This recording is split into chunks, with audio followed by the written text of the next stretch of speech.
A couple of weeks ago, I made these cards with a gel plate technique that included lots of layering and lots of drying time.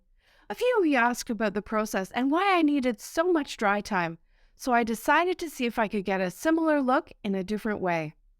First, let me explain about the drying time in the previous video. Because I wanted to pull all 5 layers of paint at one time, each layer needed to be completely dry on the plate before I added more paint. Otherwise, I would have gotten a smushy mess of paint. Today I'm going to show you that you can get the same look by pulling the 5 layers separately, and that's a great time saver. Last time I had to work from front to back with my layers. The first layer onto the plate was going to be the top layer on the paper, and therefore the most visible. After the first layer, I put down pink, then yellow, then green, then blue. And then finally I pulled the print using white paint. So the first thing I did this time was make the mistake of doing it in the same order. I actually got 2 layers down before I realized every time I pull a single layer print, the last layer would cover up what was already on the paper. You can see that the pink is over the flowers in this print. I'll keep it to use another time. For now, I started over, this time with the back color, which is blue, along with the black ice stencil from a Colorful Life Designs.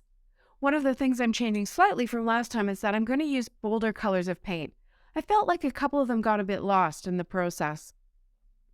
So now the blue is down and I press down a piece of paper to pull it off. I do have to wait a couple of minutes for the paint to really adhere to the paper, but it's less time than waiting for the paint to dry on the plate. Here's the first pull. So next, working backwards, I grab some green paint.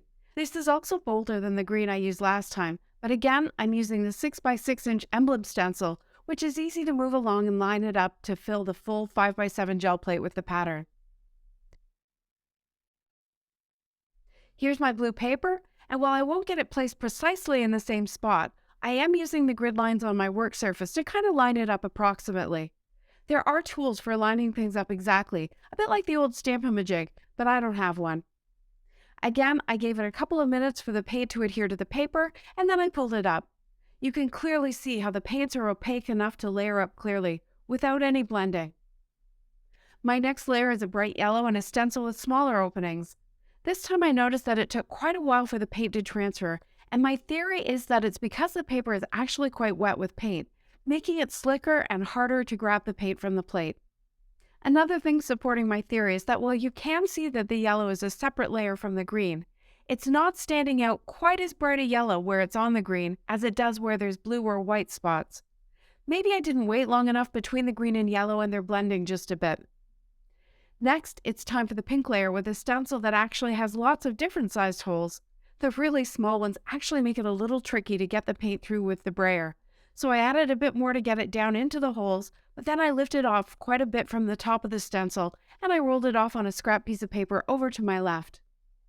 You can see even in the video that this paper is getting quite wet. The warping makes it very visible. So again, I needed to wait a little bit for the paint to transfer to the paper.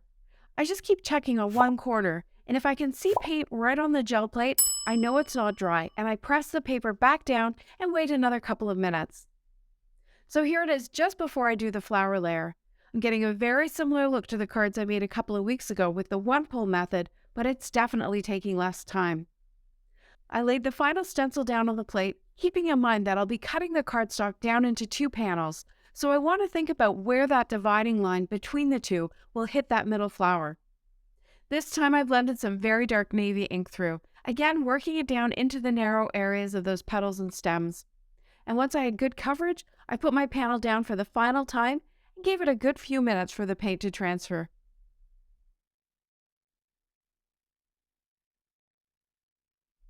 Here's the single pull panel I did a couple of weeks ago for comparison.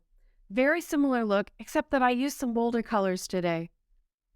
To finish the cards, I trimmed the panel to 2 3¼ by 4½ inch panels to create a substantial white frame on my card.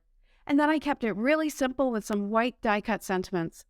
I love these messy, intense, artistic-looking panels, but I also left some breathing space, so lots of white is the perfect solution. Never be afraid to remake your card so you can practice a new technique, or you can try to vary it a little to see whether there's another way to get the same look. Or maybe there's other little changes you want to make just to try and improve what you did the first time. It's all about experimenting and learning. Thanks so much for watching. See you next time.